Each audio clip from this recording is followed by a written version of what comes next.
Good morning. ഇന്ന് നമ്മൾ discuss ചെയ്യാൻ പോകുന്നത് പുതിയ ചാപ്റ്ററാണ് ഇലക്ട്രിക് ഫീൽഡ്സ് ഇൻ മാറ്റർ.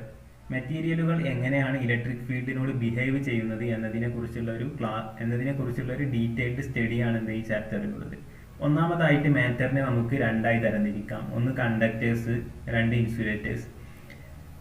കണ്ടക്ടേഴ്സിന്റെ പ്രത്യേകത എന്താണ്? They have unlimited supply of free charges. അതായത് കണ്ടക്ടറിൽ ഒരുപാട് ഫ്രീ ചാർജസ് ഉണ്ടാവും. അതായത് ഫ്രീ ആയ ചാർജസ്, അതായത് ആ മെറ്റീരിയലിൽ അങ്ങോട്ടും ഇങ്ങോട്ടൊക്കെ മൂവ് ചെയ്യാൻ പറ്റിയ ഫ്രീ ആയ ചാർജസ് ഉണ്ടാവും. ഉദാഹരണത്തിന് മെറ്റൽസിലെ ഫ്രീ ചാർജസ് ആണ് ഫ്രീ ഇലക്ട്രോൺസ്. രണ്ടാമത്തെ കാറ്റഗറിയാണ് ഇൻസുലേറ്റേഴ്സ്. ഇൻസുലേറ്റേഴ്സിന്റെ അവസ്ഥ, ഇൻസുലേറ്റേഴ്സിനെ വിളിക്കുന്ന മറ്റൊരു പേരാണ് ഡൈ ഇലക്ട്രിക്സ്. ഇൻസുലേറ്ററിന്റെ ഉള്ളിൽ എന്തുണ്ടാവില്ല? ഫ്രീ ചാർജസ് ഉണ്ടാവില്ല. ഉദാഹരണം പറയുകയാണെങ്കിൽ പ്ലാസ്റ്റിക്, റബ്ബർ. ഇനി അവ എങ്ങനെയാണ് ഇലക്ട്രിക് ഫീൽഡിനോട് ബിഹേവ് ചെയ്യുന്നതിൽ വ്യത്യാസപ്പെട്ടിരിക്കുന്നത് എന്ന് നമുക്ക് നോക്കാം. ആദ്യം നമുക്ക് കണ്ടക്ടറിന്റെ അവസ്ഥ നോക്കാം. മാറ്ററിലെ ആദ്യത്തെ കാറ്റഗറിയാണ് എന്ത്? കണ്ടക്ടർ. കണ്ടക്ടറിന്റെ ഉള്ളിലെ അവസ്ഥ എന്താ? ഒരുപാട് ഫ്രീ ഇലക്ട്രോൺസ്, ഫ്രീ ചാർജസ് ഉണ്ട്. In general free charges. Metals ആണെങ്കിൽ ഫ്രീ ഇലക്ട്രോൺസ്. നമ്മൾ എന്ത് ചെയ്തു? ഒരു ഇലക്ട്രിക് ഫീൽഡ് ഇവിടെ അങ്ങനെ അപ്ലൈ ചെയ്തു. എന്താ സംഭവിക്കുക? സപ്പോസ് ഇവിടെ പോസിറ്റീവ് ചാർജ് ഉള്ള ഒരു കണ്ടക്ടറാണ്. ഫ്രീ ചാർജസ് പോസിറ്റീവ് ആണെങ്കിൽ ഈ പോസിറ്റീവ് ചാർജ് എങ്ങോട്ടാണ് ഇങ്ങനെ ഒരു ഇലക്ട്രിക് ഫീൽഡ്, ഈ ഡയറക്ഷനിൽ ഇലക്ട്രിക് ഫീൽഡ് അപ്ലൈ ചെയ്താൽ മൂവ് ചെയ്യുക? നമുക്കറിയാം. അത് നോക്കണമെങ്കിൽ F=QE നോക്കിയാൽ മതി. ചാർജിലുള്ള ഫോഴ്സ് എന്താണ്, ഫോഴ്സിന്റെ ഡയറക്ഷൻ ഏതാ നോക്കിയാൽ മതി. പോസിറ്റീവ് ചാർജ് ആണെങ്കിൽ ക്യൂവിന്റെ അവിടെ പോസിറ്റീവ് ആയിരിക്കും. അപ്പോൾ എഫും ഇയും ഒരേ ഡയറക്ഷനിലായിരിക്കും. അതായത് പോസിറ്റീവ് ചാർജ് ഇലക്ട്രിക് ഫീൽഡിന്റെ ഡയറക്ഷനിൽ മൂവ് ചെയ്യും. ഇനി നെഗറ്റീവ് ചാർജ് ഉള്ള കണ്ടക്ടർ ആണെങ്കിൽ, അതായത് മെറ്റൽസിലൊക്കെ നെഗറ്റീവ് ചാർജ് ആണ്, അതായത് ഇലക്ട്രോൺസ് ആണ് ഫ്രീ ചാർജസ്. അപ്പോൾ ഇത് ഇങ്ങനത്തെ ഒരു ഇലക്ട്രിക് ഫീൽഡ് അപ്ലൈ ചെയ്താൽ എന്താ സംഭവിക്കുക? F=QE അല്ലേ? ക്യൂവിന്റെ അവിടെ നെഗറ്റീവ് വരും. അപ്പോൾ ഫോഴ്സ്, ഇലക്ട്രോണിലുള്ള ഫോഴ്സ് ഇലക്ട്രിക് ഫീൽഡിന്റെ ഓപ്പോസിറ്റ് ഡയറക്ഷനിലായിരിക്കും. അതായത് ഇങ്ങോട്ടായിരിക്കും ഇലക്ട്രോൺ മൂവ് ചെയ്യുക. അതായത് ഇലക്ട്രോൺസ് ഫീൽഡിന് ഓപ്പോസിറ്റ് ആയിട്ടായിരിക്കും മൂവ് ചെയ്യുക. ഇനി ഇൻസുലേറ്റേഴ്സിന്റെ അവസ്ഥ എന്താ? ഇൻസുലേറ്റേഴ്സ് നമ്മൾ പറഞ്ഞു, ഇൻസുലേറ്റേഴ്സിൽ ഫ്രീ ചാർജസ് ഇല്ല. അതുകൊണ്ട് ഇങ്ങനെ ഒരു വലിയൊരു മൂവ്മെന്റ് ഒന്നും അവിടെ സാധ്യമല്ല. എന്നാൽ അതിൻ്റെ ഉള്ളിലെ ആറ്റംസും മോളിക്യൂൾസും ഒക്കെ ഉണ്ടല്ലോ, അതിലെ ആറ്റംസ് അല്ലെങ്കിൽ അതിലെ ചാർജസ് ആ ആറ്റത്തിൻ്റെ ഉള്ളിൽ തന്നെ ഒരു റീഅറേഞ്ച്മെന്റ് ഒക്കെ നടത്താൻ നോക്കും. Small big movements are possible. അപ്പോൾ ഒന്നുകിൽ ആറ്റം ഒന്ന് സ്ട്രെച്ചഡ് ആവാൻ സാധ്യത ഉണ്ട്. ഇതിലെന്തൊക്കെയുണ്ട്? ആറ്റംസ് ഉണ്ട്, മോളിക്യൂൾസ് ഉണ്ട്, സാധ്യതയില്ല. ഇനി ആറ്റംസിന്റെ നമുക്ക് ഡീറ്റെയിൽ ആയിട്ട് നോക്കാം. ഒരു ന്യൂട്രൽ ആറ്റം എങ്ങനെയാണ് ഇലക്ട്രിക് ഫീൽഡിനോട് ബിഹേവ് ചെയ്യുന്നത്. അപ്പോൾ ഈ ആറ്റത്തിന്റെയും അതുപോലെ അതിലുള്ള മോളിക്യൂളുകളുടെയൊക്കെ ഇലക്ട്രിക് ഫീൽഡിനോടുള്ള ബിഹേവിയറിന്റെ നെറ്റ് എഫക്റ്റ് ആയിരിക്കും ആർക്ക് ഉണ്ടാവുക? ഇൻസുലേറ്ററിന് ഉണ്ടാവുക. അപ്പോൾ അത് നമുക്ക് ഇൻഡിവിജ്വലായി ആറ്റം എങ്ങനെ ബിഹേവ് ചെയ്യുന്നു നോക്കാം, പിന്നെ ഇൻഡിവിജ്വലായി മോളിക്യൂൾസ് എങ്ങനെ ബിഹേവ് ചെയ്യുന്നു നോക്കാം. അപ്പോൾ ആദ്യം ആറ്റത്തിന്റെ കേസിൽ ന്യൂട്രൽ ആറ്റം. ഒരു ന്യൂട്രൽ ആറ്റം എങ്ങനെയാണ് ഇലക്ട്രിക് ഫീൽഡിനോട് ബിഹേവ് ചെയ്യുന്നത് നോക്കാം. ഒരു ന്യൂട്രൽ ആറ്റത്തെ നമുക്ക് എങ്ങനെ റെപ്രസെന്റ് ചെയ്യാം? ഒരു ക്ലാസിക്കൽ മോഡലാണെന്ത്? സെൻട്രലി ന്യൂക്ലിയസ് പ്ലസ് കൊണ്ട് റെപ്രസെന്റ് ചെയ്തത്, പിന്നെ ഇലക്ട്രോൺസ് അതിന്റെ പുറത്തായിട്ട് ഡിസ്ട്രിബ്യൂട്ട് ചെയ്യപ്പെട്ടത്. നമുക്ക് ഇലക്ട്രോൺ ക്ലൗഡ് എന്നൊക്കെ വിളിക്കാം. അപ്പൊ ഇനിഷ്യലി ഈ ഇലക്ട്രോൺ ക്ലൗഡിന്റെ സെന്ററും ന്യൂക്ലിയസിന്റെ സെന്ററും കൂടി കോയിൻസൈഡ് ചെയ്ത അവസ്ഥയാണ്. അപ്പോൾ ഇവിടെ നിലവിൽ എന്തില്ല? ഡൈപോൾ മൊമെന്റ് എന്താണ്? 0 ആണ്. കാരണം ഇതിപ്പോ ഡൈപോൾ അല്ലല്ലോ. പോസിറ്റീവ് ചാർജും നെഗറ്റീവ് ചാർജും എന്താണ്? ഒരു പർട്ടിക്കുലർ ഇതിലൊക്കെ സെപ്പറേറ്റ് ചെയ്ത് കിടന്നാലേ എന്താവുള്ളൂ? ഇലക്ട്രിക് ഡൈപോൾ ആവുള്ളൂ. എന്നാൽ ഒരു ഇലക്ട്രിക് ഫീൽഡ് നമ്മൾ അപ്ലൈ ചെയ്താൽ എന്ത് സംഭവിക്കും? ഈ പോസിറ്റീവ് ചാർജ് ഇലക്ട്രിക് ഫീൽഡിന്റെ ഡയറക്ഷനിൽ മൂവ് ചെയ്യും, നെഗറ്റീവ് ചാർജ് ഇലക്ട്രിക് ഫീൽഡിന് ഓപ്പോസിറ്റ് ആയിട്ട് മൂവ് ചെയ്യും. അപ്പോൾ എന്ത് ചെയ്യും? ആറ്റം ഇങ്ങനെ ആയി മാറും. അപ്പോൾ നമ്മൾ മുമ്പ് പറഞ്ഞ പോലത്തെ ഒരു മോഡലാണിത്. അതായത് നെഗറ്റീവ് ചാർജ് ഇവിടെ, പോസിറ്റീവ് ചാർജ് ഇവിടെ. Both are equal in magnitude, opposite in polarity. അപ്പോൾ ഇതിന് നമുക്ക് എന്ത് പറയാം? This atom is equivalent to a dipole. വെറും ഡൈപോൾ അല്ല, this is an induced dipole. കാരണം എന്താ? ഇത് ഈ ഫീൽഡ് ഒഴിവാക്കിയത് പോവുകയും ചെയ്യും, പഴയ അവസ്ഥയിലേക്ക് പോകും. കാരണം ഇതിൻ്റെ ഉള്ളിലുള്ള ഈ നെഗറ്റീവ് ചാർജിന്റെ ക്ലൗഡും പോസിറ്റീവ് ചാർജുള്ള ന്യൂക്ലിയസും തമ്മിൽ അട്രാക്ഷൻ ഉണ്ട്. ഈ അട്രാക്ഷൻ ഓവർകം ചെയ്തിട്ടാണ് ഇതിങ്ങനെ എന്ത് ചെയ്യുന്നത്? ഇങ്ങനെ സെപ്പറേറ്റ് ചെയ്ത് നിൽക്കുന്നത്. ഇതെന്തുകൊണ്ടാണ് ഇത് ഇങ്ങനെ അട്രാക്ഷൻ ഉണ്ടായിട്ടും ഇങ്ങനെ സ്പ്ലിറ്റായി സെപ്പറേറ്റ് ആയി നിൽക്കുന്നത്? കാരണം ഇലക്ട്രിക് ഫീൽഡ് എന്ത് ചെയ്യുന്നുണ്ട്? ഇതിനെ ഇങ്ങോട്ട് വലിക്കുന്നുണ്ട്. ഈ പോസിറ്റീവ് ചാർജിനെ, നെഗറ്റീവ് ചാർജിനെ ഇലക്ട്രിക് ഫീൽഡ് ഇങ്ങോട്ടും വലിക്കുന്നുണ്ട്. ഇത് രണ്ടും ബാലൻസ് ചെയ്യപ്പെട്ട ഒരു കണ്ടീഷനിൽ ഇങ്ങനെ നിൽക്കുകയാണ്. നമ്മൾ കൂടുതൽ സ്ട്രെങ്ത് ഉള്ള ഫീൽഡ് കൊടുത്താൽ കൂടുതൽ സെപ്പറേറ്റഡ് ആവും. ഫീൽഡ് റിമൂവ് ചെയ്താൽ ഉള്ളിലെ അട്രാക്റ്റീവ് ഫോഴ്സ് ഡോമിനേറ്റ് ചെയ്ത് പഴയ അവസ്ഥയിലേക്ക് പോകും. അപ്പൊ ഇനി നമുക്ക് എന്ത് പറയാം, ഈ ആറ്റം പോളറൈസ് ചെയ്യപ്പെട്ടു എന്ന് നമുക്ക് പറയാൻ പറ്റും. Atom is polarised. അപ്പോൾ ഇതിനെന്തുണ്ട്, ഇപ്പോൾ ഒരു ഇൻഡ്യൂസ്ഡ് ഡൈപോൾ മൊമെന്റ് ഉണ്ട്. ഈ ഒരു പോളറൈസ്ഡ് ആറ്റത്തിന്റെ ഉള്ളിലെ ഡൈപോൾ മൊമെന്റിന്റെ ഡയറക്ഷൻ എന്താണ് നമുക്കറിയാം. എന്താണ് ഡയറക്ഷൻ? നമുക്ക് ഈ നീല കളർ കൊണ്ട് റെപ്രസെന്റ് ചെയ്യാം. ഇങ്ങനെയാണ് ഡൈപോൾ മൊമെന്റ്. കാരണം നമ്മൾ മുമ്പ് ഡിസ്കസ് ചെയ്തതാണ്, dipole moment is always directed from negative charge to positive charge. പുറത്തെ ഫീൽഡിന്റെ ഡയറക്ഷനും എന്ത് തന്നെയാണ്? ഈ ഡയറക്ഷൻ തന്നെയാണ്. ഈ ഡയറക്ഷനിൽ ഫീൽഡ് ഉള്ളതുകൊണ്ടാണ് ഈ ഡയറക്ഷനിലുള്ള ഡൈപോൾ മൊമെന്റ് ഉണ്ടായത്. അപ്പോൾ നമുക്ക് എങ്ങനെ കൺക്ലൂഡ് ചെയ്യാം? External field and dipole moment are in same direction, അങ്ങനെ നമുക്ക് പറയാൻ പറ്റും. പിന്നെ നമുക്ക് എന്ത് പറയാം, നമ്മൾ ഓൾറെഡി പറഞ്ഞ കാര്യമാണ് എന്ത്, നമ്മൾ എത്ര സ്ട്രെങ്ത് ഉള്ള ഫീൽഡ് കൊടുക്കുന്നു അത്രയും ഇതെന്ത് ചെയ്യും, ശക്തമായി പോളറൈസ് ചെയ്യപ്പെടും. നമുക്ക് എന്ത് പറയാം, polarization of the atom is proportional to the external field applied. ഇനി ഈ പ്രൊപ്പോർഷണാലിറ്റി മാറ്റുകയാണെങ്കിൽ എന്തായി മാറും? It is equal to a constant into external electric field. Okay, this constant of proportionality is called as atomic polarizability. Okay, what about ഇതിൽ നോക്കിയാലും തന്നെ electric ഫീൽഡിന്റെ അതേ ഡയറക്ഷനിലാണ് എന്തുള്ളത്, പോളറൈസേഷൻ ഉള്ളത്. അപ്പൊ നമ്മൾ ഇൻസുലേറ്ററിന്റെ ഉള്ളിലെ ഒരു ന്യൂട്രൽ ആറ്റത്തിന്റെ അവസ്ഥയാണ് നമ്മൾ ഇപ്പോൾ പറഞ്ഞത്. ഇനി മോളിക്യൂൾസിന്റെ അവസ്ഥ എന്താണ്? മോളിക്യൂൾസിന് എന്താ സംഭവിക്കുക? നമ്മൾ എന്ത് ചെയ്തു, ഇൻസുലേറ്ററിന്റെ ഉള്ളിലുള്ള മോളിക്യൂൾസ്, ആ മോളിക്യൂൾസിന്റെയും ഈ ആറ്റങ്ങളുടെയൊക്കെ നെറ്റ് എഫക്റ്റ് ആയിരിക്കും എന്തിനുണ്ടാവുക, നമ്മുടെ ഇൻസുലേറ്ററിന് ആ ഒരു സ്വഭാവമായിരിക്കും. മോളിക്യൂൾസ് രണ്ട് തരം നമുക്ക് പറയാൻ പറ്റും. രണ്ട് തരമാണുള്ളത്. ഒന്ന് പോളാർ മോളിക്യൂൾസ്, രണ്ടാമത്തത് നോൺ പോളാർ മോളിക്യൂൾസ്. പോളാർ മോളിക്യൂൾസിന്റെ എക്സാമ്പിൾ ആണ് HCl. അപ്പോൾ ഇതിന്റെ സ്ട്രക്ചർ എങ്ങനെയായിരിക്കും? H+ ഇവിടെ ഉണ്ടാവും, Cl- ഇവിടെ ഉണ്ടാവും.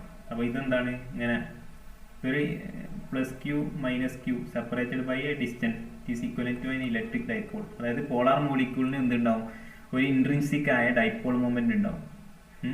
പോളാർ മോളിക്യൂളിനാണ് ഇപ്പോൾ നമ്മൾ പറയുന്നത്. പോളാർ മോളിക്യൂളിന് എന്തുണ്ടാവും, ഒരു പെർമനന്റ് ഡൈപോൾ മൊമെന്റ് ഉണ്ടാവും. Permanent dipole moment. അപ്പൊ എന്ത് ചെയ്യും, ഒരു ഡൈപോൾ ഇലക്ട്രിക് ഫീൽഡിൽ വെച്ചാൽ എന്ത് എഫക്റ്റ് ആണ് ഉണ്ടാവുക, ആ എഫക്റ്റ് എവിടെ ഉണ്ടാവും, ഈ പോളാർ മോളിക്യൂൾസിന് ഉണ്ടാവും. പോളാർ മോളിക്യൂൾസിന് എന്ത് സംഭവിക്കും എന്ന് അറിയണമെങ്കിൽ എന്ത് ചെയ്താൽ മതി, ഒരു ഡൈപോളിന് ഇലക്ട്രിക് ഫീൽഡിൽ, ഒരു എക്സ്റ്റേണൽ ഫീൽഡിൽ എന്ത് സംഭവിക്കും എന്ന് നമ്മൾ നോക്കിയാൽ മതി. അപ്പോൾ അതിനു വേണ്ടി നമ്മൾ എന്ത് ചെയ്തു, ഒരു ഡൈപോളിനെ കൺസിഡർ ചെയ്തിട്ടുണ്ട്. -q + q it is separated by a distance d, vector d. അതിന്റെ ഒറിജിൻ ആണ് ഈ സിസ്റ്റത്തിൽ നമ്മൾ ഒറിജിനായി ചൂസ് ചെയ്തത് ഇതിന്റെ സെന്റർ ആണ്. ഓക്കെ, അപ്പോൾ ഇലക്ട്രിക് ഫീൽഡ്, എക്സ്റ്റേണൽ ഫീൽഡിന്റെ ഡയറക്ഷൻ ആണ് ഈ ആരോ മാർക്ക് ഇട്ട് സൂചിപ്പിച്ചത്. അപ്പോൾ ഇനി നമ്മൾ എന്താ ചെയ്തത്, it is assumed to be the field is uniform electric ഫീൽഡാണ് നമ്മൾ അസ്യൂം ചെയ്തിട്ടുള്ളത് ഇവിടെ. അതായത് ഇവിടെ എല്ലാ പോയിന്റിലും ഒരേ ഫീൽഡാണ്. ഇവിടെ എല്ലായിടത്തും ഏത് പോയിന്റിൽ എടുത്താലും ഇലക്ട്രിക് ഫീൽഡ് ഈക്വൽ ആണ്. അങ്ങനെയാണെങ്കിൽ ഈ ഡൈപോളിന് ഈ ഡൈപോൾ ഇങ്ങനത്തെ ഒരു ഫീൽഡിൽ വെച്ചാൽ എന്താണ് സംഭവിക്കുക നോക്കുകയാണെങ്കിൽ നമ്മൾ എന്ത് ചെയ്താൽ മതി, ഒന്നെങ്കിൽ എന്ത് ചെയ്യും, ഇതിലൊരു ഫോഴ്സ് ഉണ്ടാവും, പിന്നെ എന്തുണ്ടാവും, പിന്നെ ടോർക്ക് ഉണ്ടാവും. ഫോഴ്സ് ഉണ്ടെങ്കിൽ ഇതൊന്നെങ്കിൽ സ്ട്രെച്ച് ചെയ്യപ്പെടും, അല്ലെങ്കിൽ ഒന്ന് മൂവ് ചെയ്യപ്പെടും, ട്രാൻസ്ലേഷണൽ മോഷൻ എന്തെങ്കിലുമൊക്കെ സംഭവിക്കും. ടോർക്ക് ഉണ്ടെങ്കിലോ ഇവിടെ റൊട്ടേഷൻ സംഭവിക്കും. അപ്പോൾ നമ്മൾ ആദ്യം ഫോഴ്സ് എന്താണെന്ന് കണ്ടെത്തി നോക്കാം. ഫോഴ്സ് കണ്ടെത്തണമെങ്കിൽ നമ്മൾ എന്ത് ചെയ്താൽ മതി, നമുക്കറിയാം ഫോഴ്സ് കണ്ടെത്താനുള്ള ഇക്വേഷൻ എന്താണ്, QE. അപ്പോൾ നമ്മൾ ഈ -q ഫോഴ്സും +q ഫോഴ്സും കണ്ടെത്തിയാൽ മതി. -q ഫോഴ്സാണ് നമ്മൾ F+ കൊണ്ട് റിപ്രസെന്റ് ചെയ്യുന്നത്. അതാണ് +q × E. -q ഉള്ളത് F-, അതായത് -q × E. ഇനി മൊത്തം ടോട്ടൽ ഫോഴ്സ് കാണണമെങ്കിൽ F plus plus F minus is equal to plus QE plus QE minus QE that is equal to 0. Total force കാണുകയാണെങ്കിൽ 0. അപ്പോൾ ഇതിലിപ്പോൾ എന്തില്ല, ഫോഴ്സ് നെറ്റ് ഫോഴ്സ് എന്താണ്, 0 ആണ്. ഇനി ടോർക്ക് എന്താ നോക്കാം. ടോർക്ക് കാണൽ എങ്ങനെ, torque is equal to r cross F ആണ്. ആർ എന്ന് പറഞ്ഞാൽ നമ്മൾ ചൂസ് ചെയ്ത ഒറിജിനിൽ നിന്ന് ആ ഫോഴ്സിന്റെ നമ്മൾ ഏത് പോയിന്റിലുള്ള ടോർക്കാണോ കാണുന്നത് അവിടേക്കുള്ള പൊസിഷൻ വെക്ടർ ആണ് ഈ ആറ്. ഓക്കെ, അപ്പോൾ നമ്മൾ ആദ്യം എന്ത് ചെയ്യാം, അപ്പോൾ ടോർക്ക് കണ്ടെത്താൻ വേണ്ടി നമ്മൾ എന്ത് ചെയ്തിട്ടുണ്ട്, ഒന്നും കൂടി ഇതിനെ വരച്ചിട്ടുണ്ട്. ഇപ്പോൾ മൈനസ് ക്യൂവിലുള്ള ഫോഴ്സ് ഇവിടെ റെപ്രസെന്റ് ചെയ്തിട്ടുണ്ട്, എഫ് പ്ലസ് ക്യൂ പ്ലസ് ക്യൂവിലുള്ളതും റെപ്രസെന്റ് ചെയ്തിട്ടുണ്ട്. ഇനി ടോർക്ക് കാണാൻ വളരെ എളുപ്പമാണ്. എന്ത് ചെയ്താൽ മതി, ടോർക്ക് ഈ ഒറിജിനൽ അബൌട്ട് ആയിട്ടുള്ള ടോർക്കല്ല നമ്മൾ കാണുന്നത്. എന്താണ്, ആദ്യം മൈനസ് ക്യൂ എന്നുള്ള പോയിന്റിൽ അല്ല, ആദ്യം പ്ലസ് ക്യൂ എന്നുള്ള പോയിന്റിലെ ടോർക്ക് ആണ്. അപ്പോൾ അവിടുത്തെ പ്ലസ് ക്യൂവിന്റെ പൊസിഷൻ വെക്ടർ എന്താണ്, മൊത്തം ഇതിന്റെ ഈ വെക്ടർ എന്താണ്, ഡി ആണ്. അപ്പോൾ ഒറിജിനിൽ നിന്ന് അങ്ങോട്ടുള്ള ഡിസ്റ്റൻസ് എന്താ, ആ വെക്ടർ ഈ വെക്ടറിന്റെ പകുതിയല്ലേ. അപ്പോൾ നമുക്ക് എന്ത് ചെയ്യാം, d/2 cross R cross F അല്ലേ, എഫിന്റെ സ്ഥാനത്ത് എഫ് പ്ലസ് ആണ്, അതായത് QE. പിന്നെ ഈ രണ്ടാമത്തെ ഇവിടുത്തെ ടോർക്ക് എന്തായിരിക്കും, ഈ വെക്ടറിന്റെ പകുതി തന്നെയാണ് ഈ ആറ് ഇവിടുത്തെ പൊസിഷൻ വെക്ടർ, പക്ഷെ അത് ഓപ്പോസിറ്റ് ഡയറക്ഷനിലാണ്. അപ്പോൾ -d/2 ക്രോസ് -QE. സമ്മ ചെയ്താൽ എന്താ കിട്ടുക, അത് രണ്ടും ആഡ് ചെയ്യപ്പെടും. ഇവിടെ മൈനസും മൈനസും അല്ലേ ഉള്ളത്, പ്ലസ് ആയിരിക്കും. അപ്പോൾ d/2 cross QE plus d/2 cross QE എന്ന് വരിക. അതായത് 2 ഇൻറ്റു ഇത് വരും. അപ്പം എന്ത് വരും, d into d cross QE എന്ന് വരിക. അപ്പോൾ നമ്മൾ ഡിനെയും ക്യൂവിനെയും, ക്യൂ എന്ന് പറഞ്ഞാൽ ഒരു സ്കാലാർ കോൺസ്റ്റന്റ് അല്ലേ, അപ്പോൾ ക്യൂവിനെ ഡിന്റെ കൂടെ ഇതാ, പിന്നെ ഇലക്ട്രിക് ഫീൽഡിനെ ഒറ്റയ്ക്ക് മാറ്റിയില്ല. അപ്പോൾ QD എന്ന് പറഞ്ഞാൽ എന്താണ്, ഡൈപോൾ മൊമെന്റ് ആണ്, P ക്രോസ് E ഇങ്ങനെ എഴുതാൻ പറ്റും. അപ്പോൾ നമുക്ക് torque is equal to P cross E. അതായത് ഇത് P ക്രോസ് E, അതായത് നമ്മൾ സ്പ്ലിറ്റ് ചെയ്ത് എഴുതുകയാണെങ്കിൽ PE സൈൻ തീറ്റ എന്ന് പറയാം, കാരണം ക്രോസ് പ്രൊഡക്റ്റ് അല്ലേ. അപ്പോൾ നമ്മളെന്ത് ചെയ്തു, ഫീൽഡ് ഇങ്ങനെയാണ്, നമ്മുടെ ഡൈപോൾ ഇങ്ങനെയാണ് നിൽക്കുക, -Q + Q. അങ്ങനെയാണെങ്കിൽ ഇവിടെ തീറ്റ 90 ഡിഗ്രിയാണ്. അതായത് ടോർക്ക് ഈസ് മാക്സിമം. അതായത് ഈ ഇതെന്ത് ചെയ്യും, ഇങ്ങനെ തിരിയാൻ തുടങ്ങും. തിരിഞ്ഞിട്ട് എങ്ങോട്ട് പോകും, ടോർക്ക് 0 ഉള്ള പോയിന്റിൽ എത്തുന്നത് വരെ തിരിയും. ഇപ്പോൾ ടോർക്ക് 0 ഉള്ള പോയിന്റ് എന്താ, നമ്മുടെ ഫീൽഡിന്റെ ഡയറക്ഷനിൽ തന്നെ എന്ത് വന്നു, നമ്മളെ ഡൈപോളും വന്നു, +Q -Q ഇങ്ങനെ വന്നു. അങ്ങനെ വരുമ്പോൾ എന്താവും, ഇതിലുള്ള ടോർക്ക് 0 ആവും, കാരണം തീറ്റ 0 ആവും ഈ സമയത്ത്. അപ്പോൾ ടോർക്ക് 0 ആവും.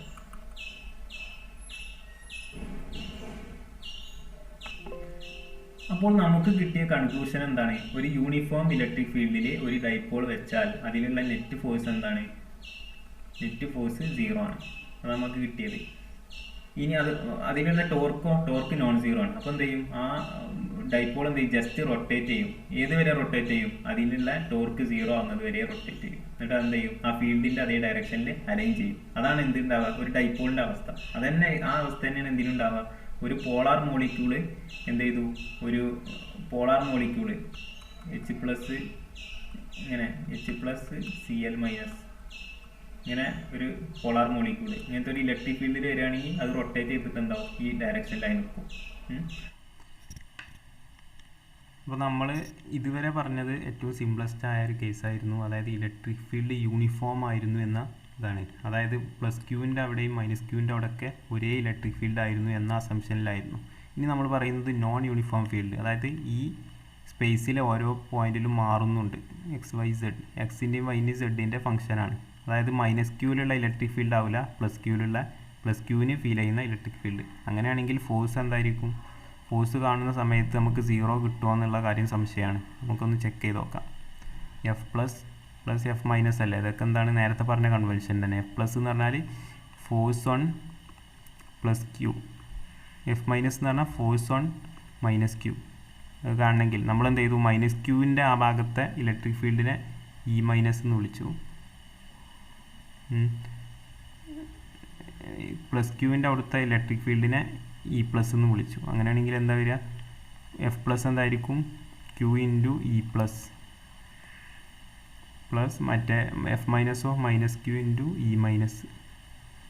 ക്യൂവിനെ കോമൺ ആയിട്ട് എടുത്താൽ E plus minus E minus E minus. അപ്പോൾ ഇതെന്താണ്, ഇത് ചേഞ്ച് ഇൻ ഇലക്ട്രിക് ഫീൽഡാണ്. ഈ മൈനസ് ക്യൂവിൽ നിന്ന് അല്ല പ്ലസ് ക്യൂവിൽ നിന്ന് മൈനസ് ക്യൂവിലേക്ക് പോകുമ്പോൾ എത്ര ചേഞ്ച് വരുന്നു ഇലക്ട്രിക് ഫീൽഡിൽ, അതാണ് ഈ ക്വാണ്ടിറ്റി. അപ്പോൾ നമുക്ക് അതിന് ക്യൂ ഡെൽറ്റ ഇ എന്ന് വിളിക്കാം. ക്യൂ ഡെൽറ്റ ഇ എന്ന് വിളിക്കാം.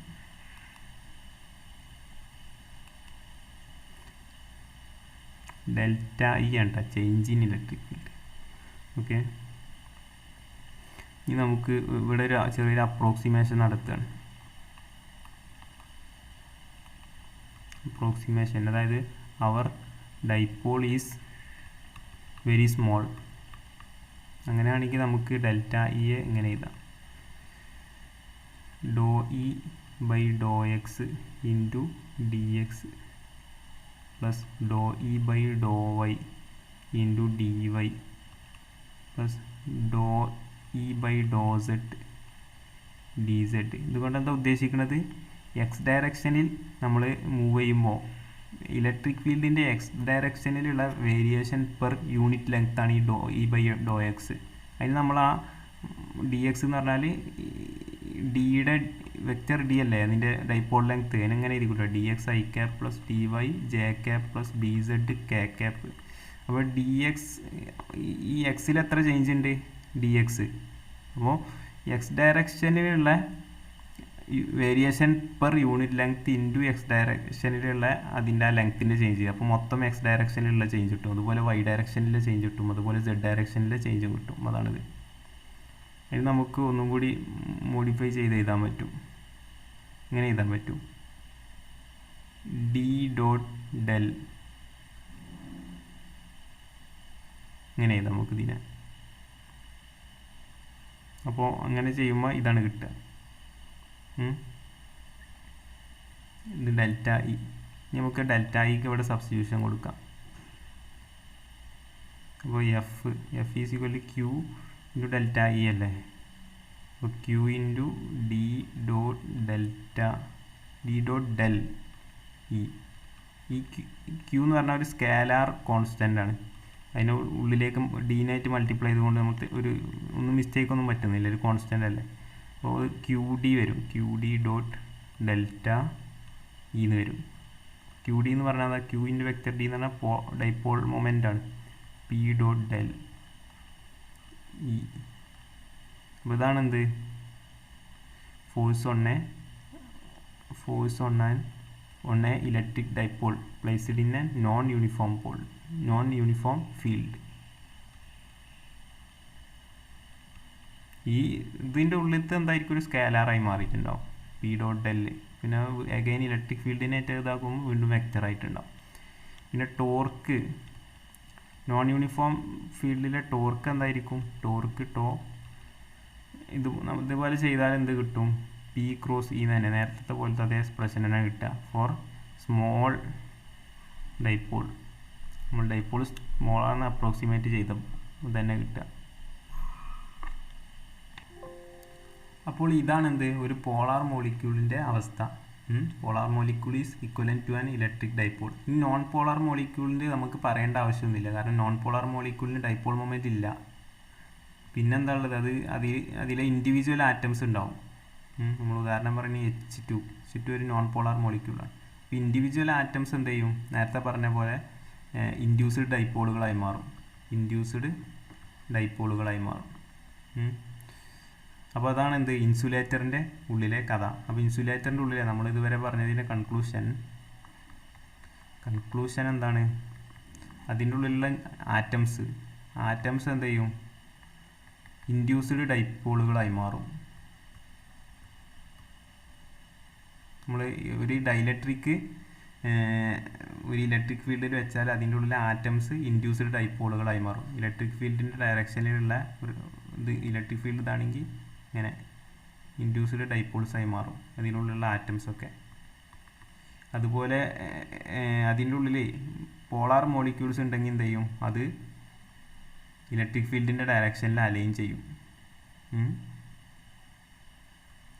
അപ്പോൾ ഈ രണ്ട് കാര്യങ്ങളാണ് അതിൻ്റെ ഉള്ളിൽ നടക്കുക. പിന്നെ നോൺ പോളാർ മോളിക്യൂൾസ് ഉണ്ടെങ്കിൽ അതിൽ ഡൈപോൾ മൊമെൻ്റ് ഒന്നുമില്ല. അപ്പോൾ ഈ ഒരു റൊട്ടേഷൻ്റെ ഇതൊന്നും ഉണ്ടാവില്ല. പക്ഷേ അതിൻ്റെ ഉള്ളിൽ ആ മറ്റേ നോൺ പോളാർ മോളിക്യൂൾസിലെ ആറ്റങ്ങൾ എന്ത് ചെയ്യും, ഇതുപോലെ ഇൻഡ്യൂസ്ഡ് ഡൈപോൾസായി മാറും. അപ്പം മൊത്തത്തിൽ ഒരു ഒരു ഡൈലക്ട്രിക് അല്ലെങ്കിൽ ഒരു ഇൻസുലേറ്റർ ഒരു ഇലക്ട്രിക് ഫീൽഡിൽ വെച്ചാൽ എന്ത് സംഭവിക്കും, അതിലുള്ള ആറ്റംസൊക്കെ ഫീൽഡിൻ്റെ ഡയറക്ഷനിൽ അലൈൻ ചെയ്ത ഡൈപോളുകളായി മാറിയിട്ടുണ്ടാവും, ഇൻഡ്യൂസ്ഡ് ഡൈപോളുകളായി മാറിയിട്ടുണ്ടാവും. മറ്റുള്ള പോളാർ മോളിക്യൂളുകളൊക്കെ ആ ഫീൽഡിൽ അലൈൻ ചെയ്ത അതേ ഫീൽഡിൻ്റെ ഡയറക്ഷനിൽ, അതേ എക്സ്റ്റേണൽ ഫീൽഡിൻ്റെ അതേ ഡയറക്ഷനിൽ ഡൈപോൾ മൊമെൻ്റ് ആയിട്ട് അവ റൊട്ടേറ്റ് ചെയ്തിട്ടുണ്ടാവും. ഈ രണ്ട് എഫക്റ്റാണ് ഉണ്ടാവുക. ഓക്കെ, പോളാർ മോളിക്യൂൾസ് എന്താ ചെയ്തിട്ടുണ്ടാവും, align in the direction of external field. ഇതാണ് മൊത്തം നമ്മൾ പറഞ്ഞതിൻ്റെ കൺക്ലൂഷൻ. Thank you.